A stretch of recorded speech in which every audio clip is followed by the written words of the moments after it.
Assalamu alaikum wa rahmatullahi wa barakatuh. Alhamdulillahi wahda wa salatu wa salamu ala man la nabiyya ba'da amma ba'd. So we're now in our fourth lesson on a caller's code of conduct, where we will be looking at principle number 3, which is Ihsaan, the pursuit of excellence, striving for perfection.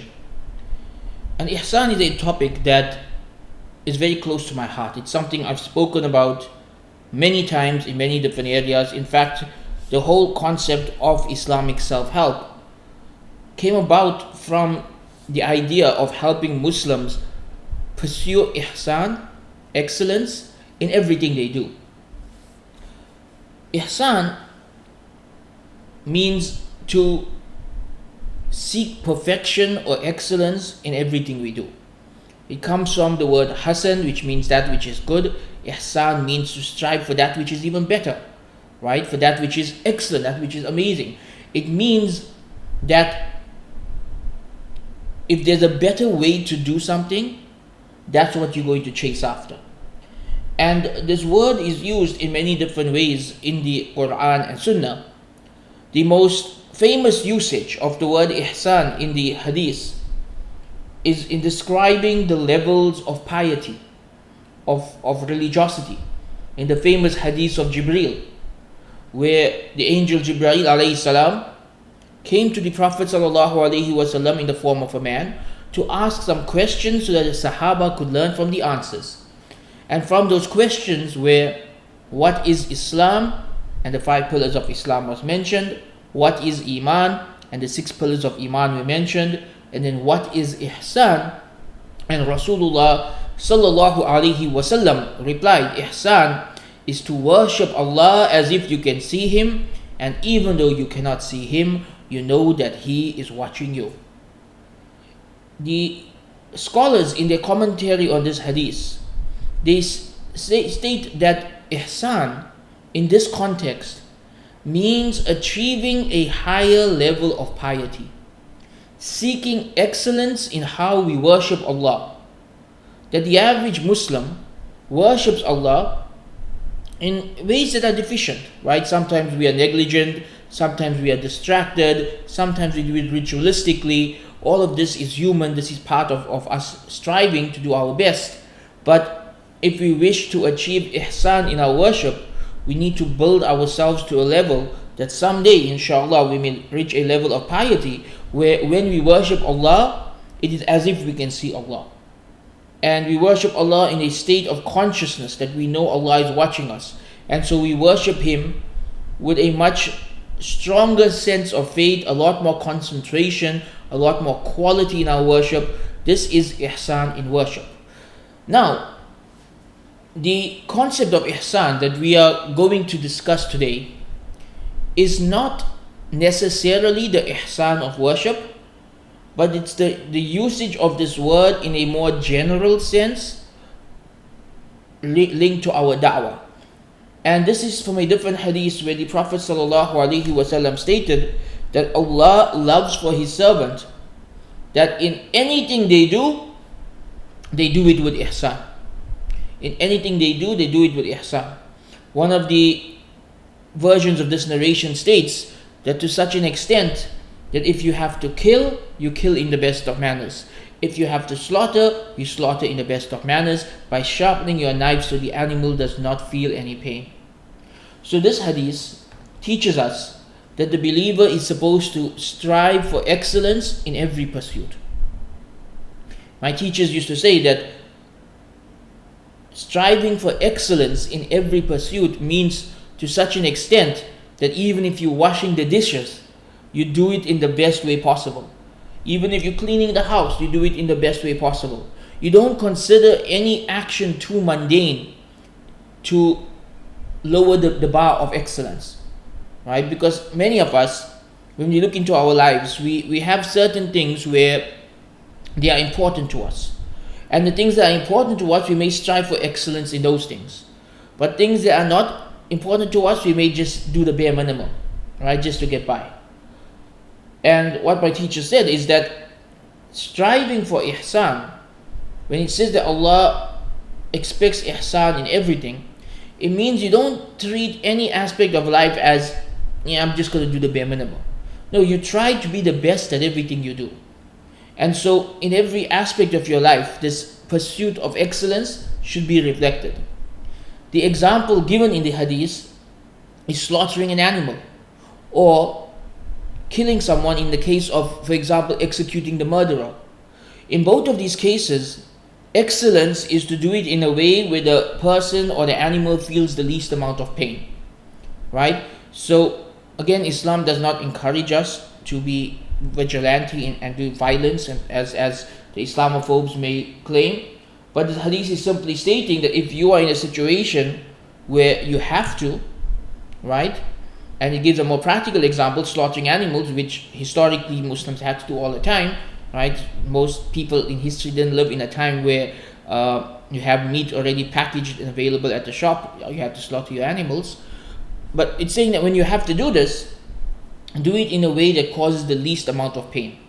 So you notice when we slaughter animals on Eid Day, look at the way that Muslims do it. We put the animals, at least the way Muslims are supposed to do it, and alhamdulillah in my community they still do it like this, but we put the animals in good conditions, right, where they do not feel overcrowded, they do not feel mistreated. We feed them well, we slaughter them away from the others so none of the animals witness the slaughtering of their fellow animals.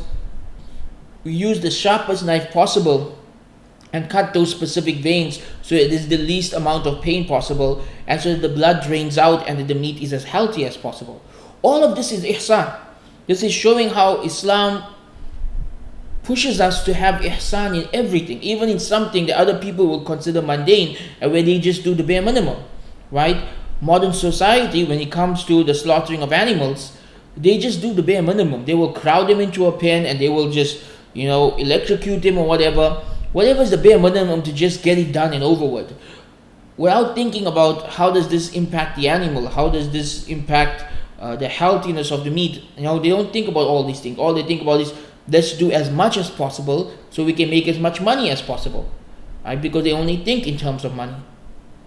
But in Islam there is ihsan even in the treatment of animals that you are going to slaughter. Even at the moment of slaughter, there is still this pursuit of ihsan.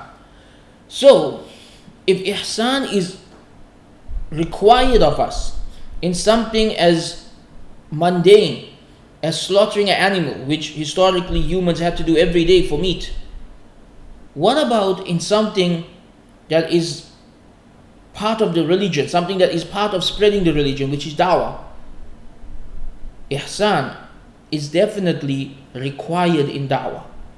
That the person involved in dawah needs to be a person of excellence, a da'i par excellence, a da'i who is focused on doing things in the best way possible.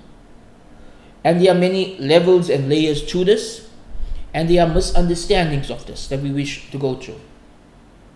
So in everything we do, we must pursue excellence. Allah subhanahu wa ta'ala says in the Quran, Inna Allah yuhibbul muhsinin.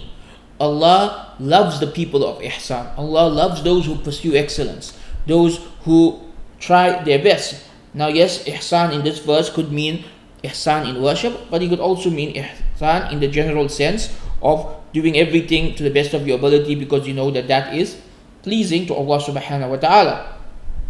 So a person of knowledge, a da'i, a scholar, a student of knowledge must hold himself to a higher standard of ihsan. This means excellence in everything that we do. If you write a book, write it in the best possible manner. Think deeply, research thoroughly, choose your words carefully. Make sure it's the best possible book that you can produce. If you are preparing a lecture, again, do it with ihsan. Research it well. Rehearse it properly. Choose your wordings. Choose the right topic. Make sure that you're doing it in the best way possible. If a PowerPoint presentation will enhance it, do that. If certain multimedia forms will enhance it, do that. Part of ihsan to me is also preparing for the Q&A, anticipating what possible questions may come up and how you will answer those questions. This is also part of ihsan. So you're not unprepared for the Q&A. You are prepared for most potential questions that will come up.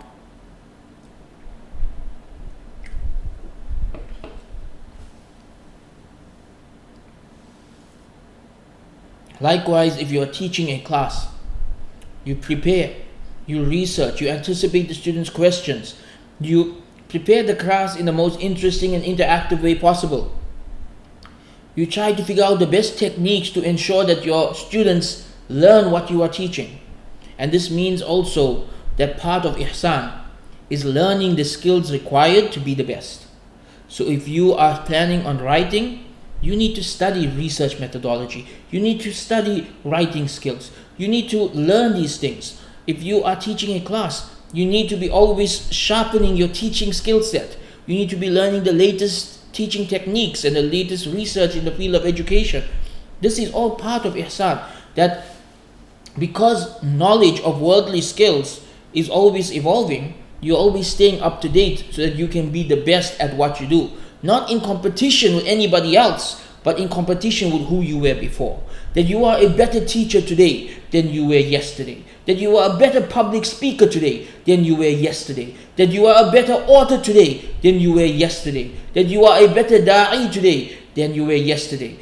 Part of Ihsaan is the pursuit of always being better than you were in the past. So you are continuously growing closer and closer to achieving your full potential. So you are not wasting any of the skills and intellect that Allah has blessed you with, because you are always aiming higher. You are always trying to be better. You are always trying to be the best in the world at what you do. Not in competition with anybody else, but with your own past self. You always look in the mirror and say, how can I be better? And when we look at the early Muslims, we see many examples of Ihsaan. In fact, the early generations were a time when Ihsaan was the norm, especially with the Sahaba. Look at the Sahaba, they were like the best at everything. When Rasulullah sallallahu alaihi wasallam describes the Sahaba, he always describes them as the best, right? Not just the best of generations, he does call them that, khairul khurun, right? The best of generations, but he also calls individually, the one who is the best of judges, the one who has the most haya, the one who is most trustworthy. These are different labels he gave to different Sahaba. And so you will find that the Sahaba, they strived for excellence in everything they did. And so when Khalid ibn Walid became the commander of the Muslim army, he became one of the greatest commanders in the history of this world. When the Khulafa Rashideen were given power, they became some of the greatest leaders in the history of this world. When Abdullah ibn Abbas and Aisha binti Abi Bakr and many of these other young Sahaba pursued ilm, they became some of the greatest scholars in the history of the world. And this is because they lived with Ihsaan.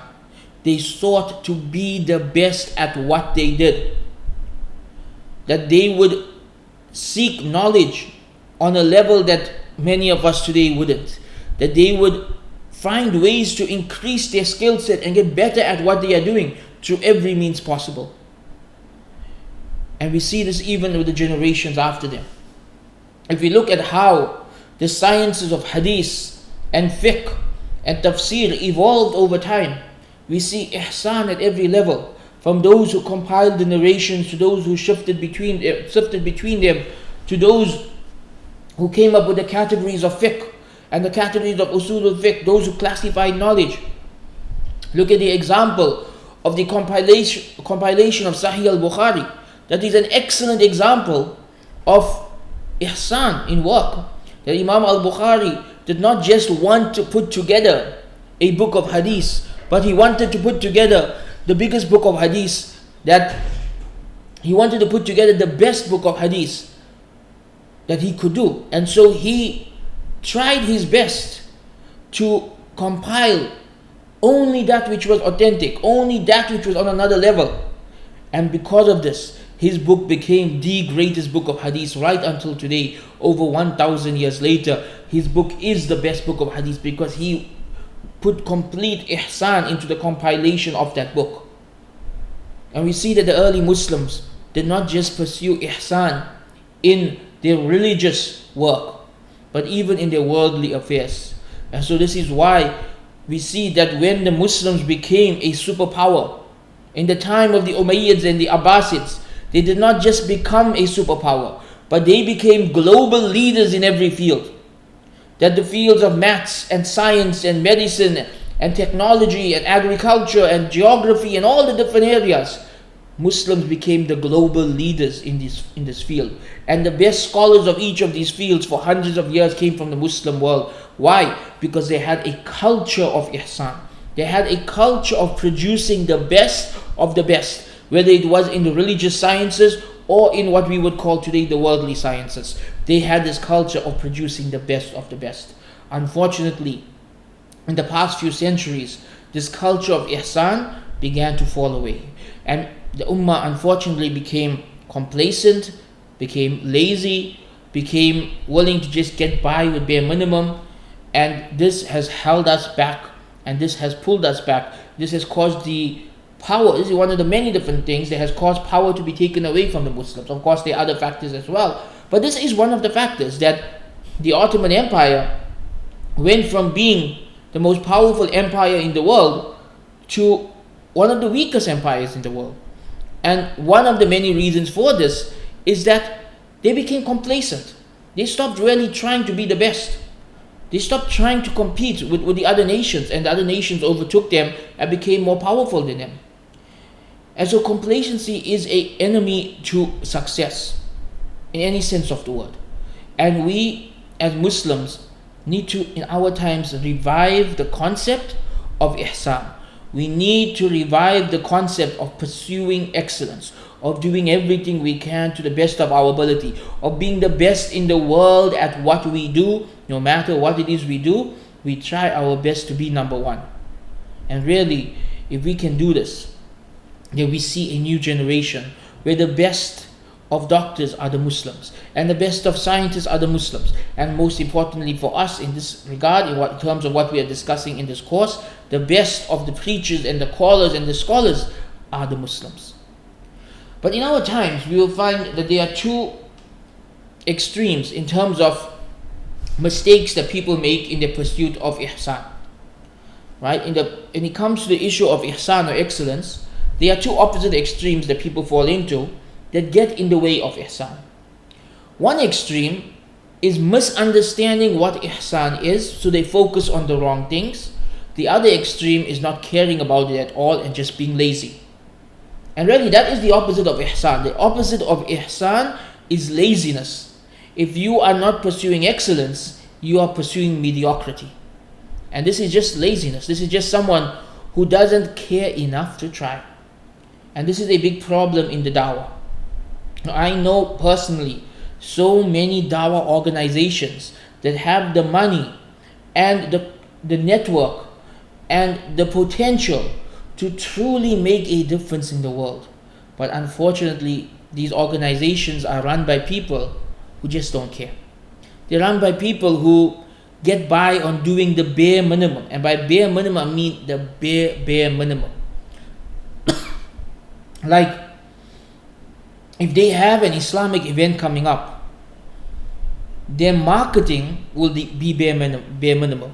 The venue they would choose would be whatever is available cheapest, even though they can afford something bigger and better. Their treatment of their guests would be bare minimum, right? Whatever they can get by with. And even in terms of accomplishing their goals, so if their boss tells them, you need to bring down one international speaker this year, they will make sure right at the end of the year, before the year ends, they bring down just one international speaker, even though they can afford to do more. Why? Because there's a sense of laziness, like, I'm getting paid and it doesn't matter if I do more or not, so I'm just going to do the bare minimum. And I have seen so much of the resources of the ummah squandered because people just don't care to make an effort. You know, there are du'at out there who don't prepare their lectures. People who show up without any research done, without any anticipation of what the questions will be. And they completely butcher the presentation. And they end up chasing people away because they are so sloppy in their presentation and their research and their answers that it is off-putting to the audience. And so, on one extreme, we have to be very wary of laziness in the da'wah. In fact, one of the du'as that Rasulullah sallallahu alaihi wasallam taught us is to seek protection daily from laziness. Why? Because when you become lazy, you will never live up to your full potential. You will never achieve that which is best for you. You will never put out the best results possible. And I have seen this too often. I have seen this in so many different organizations, individuals, people who just don't want to put in the effort because they can't be bothered, because they feel like, what's the point? Either way, I'm getting paid the same. You see, if you're only looking at your salary and not the pleasure of Allah, and not how do I ensure that this dawah reaches the most people possible, then you're going to be lazy.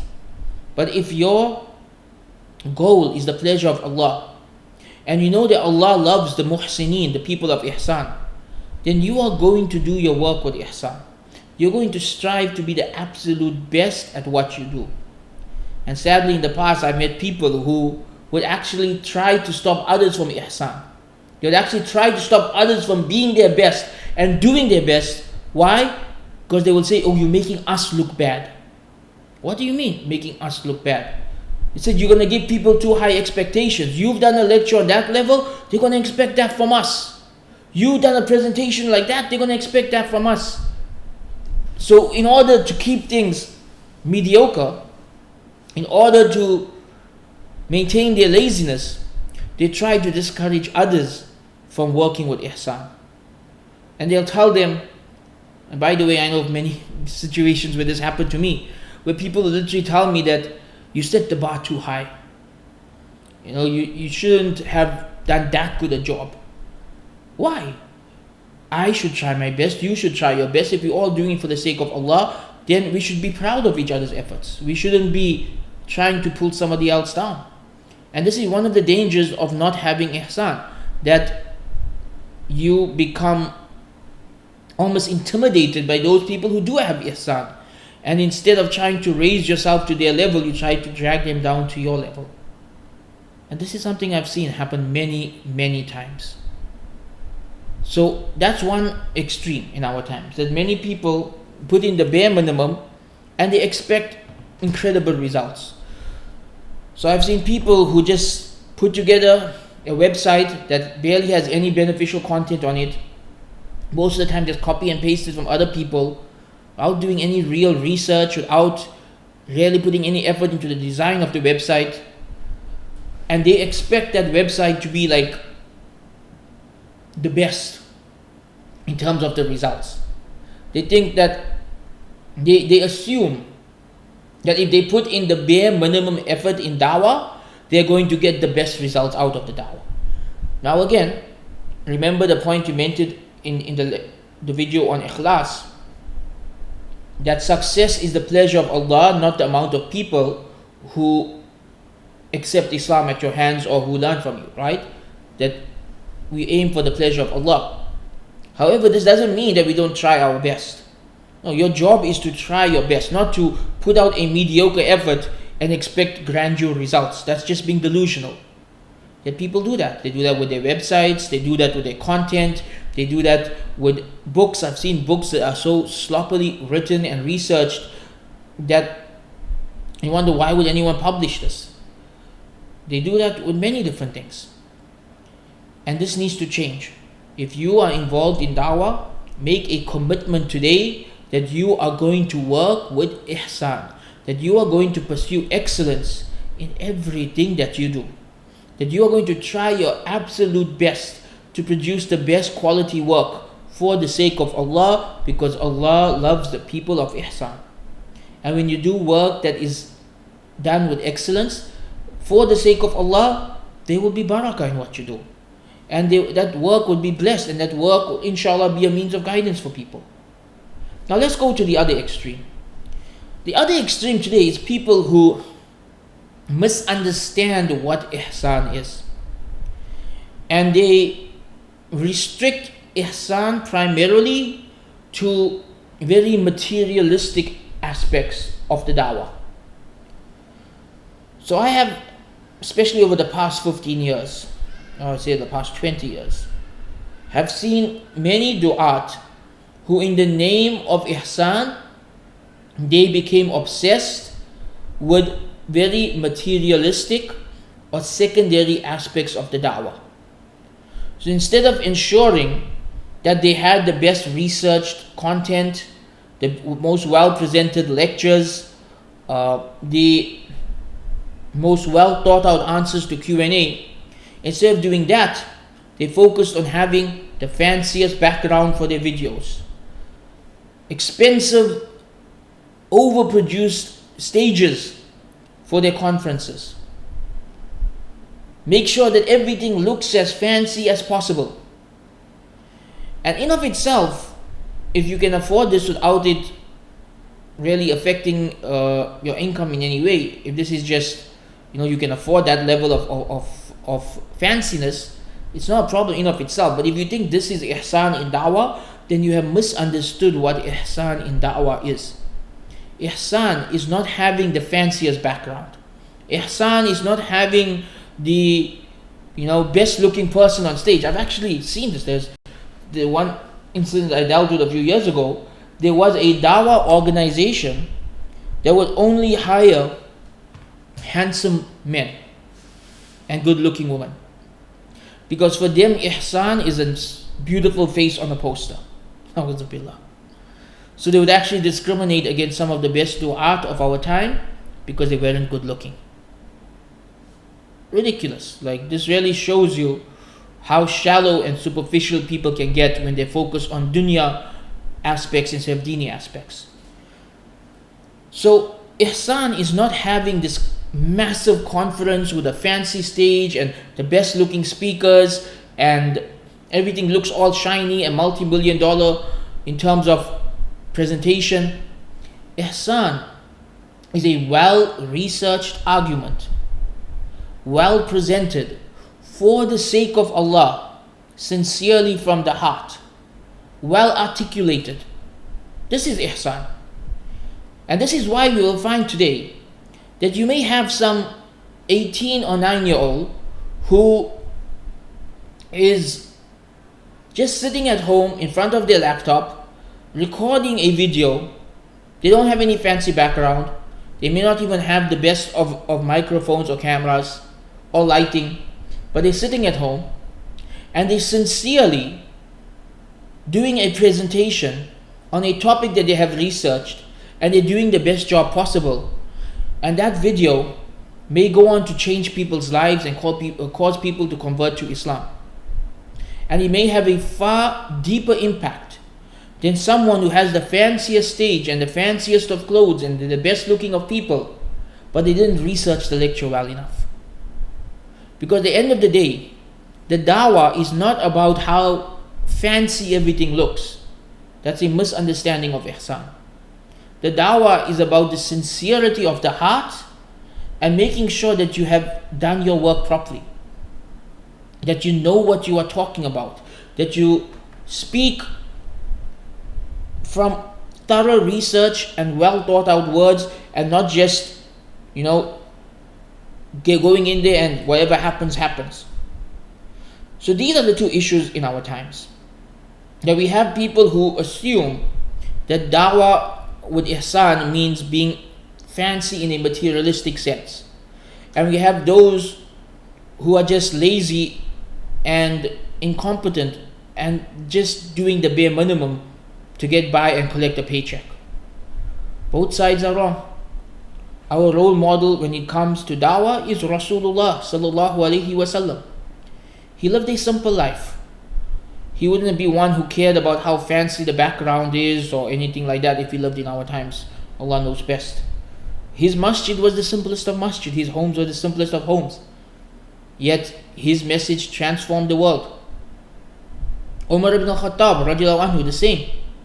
Famous story of when he entered Jerusalem, looking as the most simple of people. And when some of the other Sahaba tried to get him onto this fancy bandwagon of dressing fancy and saying that's what it means to impress people, he reminded them, we are a people who Allah honored through Islam. If we seek honor through anything else, Allah will disgrace us. And yet today Umar radiallahu anhu is known as amongst the greatest of the Sahaba, only after Abu Bakr. Yet he was the simplest of people. He wasn't someone who pursued fancy clothing or fancy masjids or fancy homes. He was very simple. That simplicity is what blesses the da'wah. So nowadays you may have someone who only flies first class and only stays at 5-star hotels and make sure that the stage is fancy and that they have only the best of cameras and the best of microphones. Yet they may not speak from research. They may not have thought out what they're going to say. They may not be articulate enough in terms of having researched and thought out how they're going to word themselves. And they may just be focusing only on everything looking fancy, that I travel first class and I stay in a 5-star hotel. You've lost the plot if you think that's what Dawah is all about.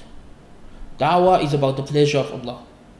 And very often that simple person who lives a simple life and who just focuses on pleasing Allah and calling people to Allah purely for the pleasure of Allah, that person's dawah may have far more barakah than the person who is obsessed with how things look. Again, there's nothing wrong with having high quality Islamic material. There's nothing wrong with having the best quality camera that you can afford, or best quality microphone that you can afford, or dressing well, or having a nice background. There's nothing wrong with these things in of themselves. But if this becomes the obsession at the expense of the content, then it is a problem. If how things look becomes the obsession at the expense of the quality of the content that you are producing, then this is a problem. It is far better to keep things simple but ensure that your content is powerful and beneficial than to have all the fanciness in the world yet your message is hollow.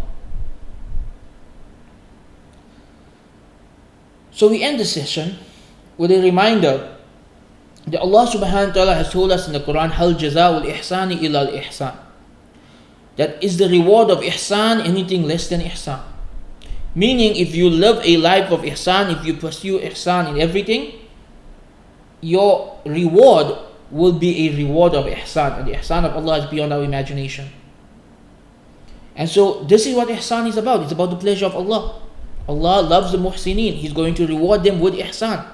And so we live a life of ihsan for the sake of Allah. It doesn't matter what the worldly results are. At the end of the day, Allah decides who is guided at whose hands.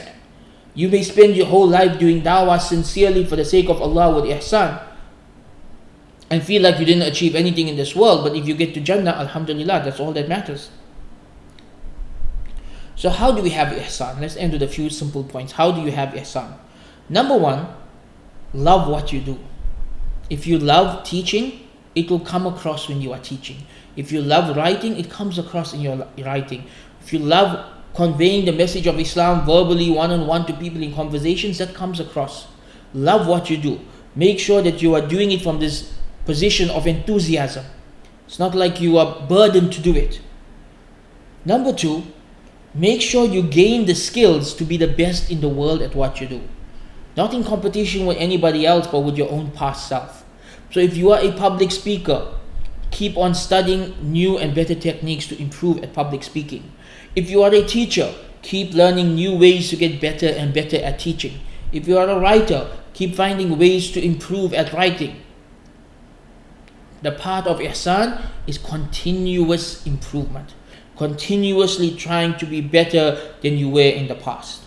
Another important aspect of ihsan is ikhlas. And we spoke about ikhlas 2 videos ago. So go back to that video if you need a reminder on ikhlas. Another important part of ihsan is that you have productive habits. That your habits facilitate ihsan. So I have entire books written on time management and self-confidence where I talk about these topics. These are actually some of my early books. And really the whole project of Islamic self-help is to help people become people of ihsan in their habits. So I'm not going to go into details about that in this video. I have many other videos and articles and books on that topic. But just to put things simply, everyone involved in dawah should ensure that they have productive habits in how they manage their time, in how they research, in how they prepare, in how systematically they live. This is part of ihsan, that you do things in the best way possible. If your lifestyle is haphazard, if you write when you feel like it, if you research if you get the time, If you're just waking up late and playing video games and watching television, and then if you get time in between, you're going to do some dawah. If you have that kind of mindset, you're never going to achieve ihsan. You might do something basic, you might get some results, but that's not ihsan. Ihsan is having a vision, having goals, continuous self-improvement, productive habits. All of this helps us to achieve ihsan. So we end with a reminder that the third principle of da'wah is ihsan. Da'wah must be done with ikhlas, sincerity for Allah subhanahu wa ta'ala, ilm, that you know what you're talking about, and ihsan, that you pursue excellence in everything that you do. So let us be people of excellence. Let us be the best speakers that we can be, the best writers that we can be, the best teachers that we can be, the best du'at that we can be, the best students that we can be. Let's strive for excellence in everything that we do. So when we meet Allah subhanahu wa ta'ala on the day of judgment, we may inshallah be included amongst the muhsineen, and from amongst those whom Allah said about them, Hal jaza'ul ihsani illa al-ihsan. Is the reward of ihsan anything less than a reward of ihsan? That is what we pursue. That is what we desire. And that is what we work towards. Hope you found this beneficial. Hope this motivates you to be a person of ihsan, and to do da'wah with ihsan, and to study with ihsan, and to make this a life philosophy, that you aim to be amongst the muhsineen, so that you'll be amongst those whom Allah loves. We ask Allah to accept our efforts, to grant us ikhlas wa ihsan, and to accept what we have said, and to forgive us for any mistakes we have made. Wa akhir da'wana anil hamdulillahi rabbil alameen.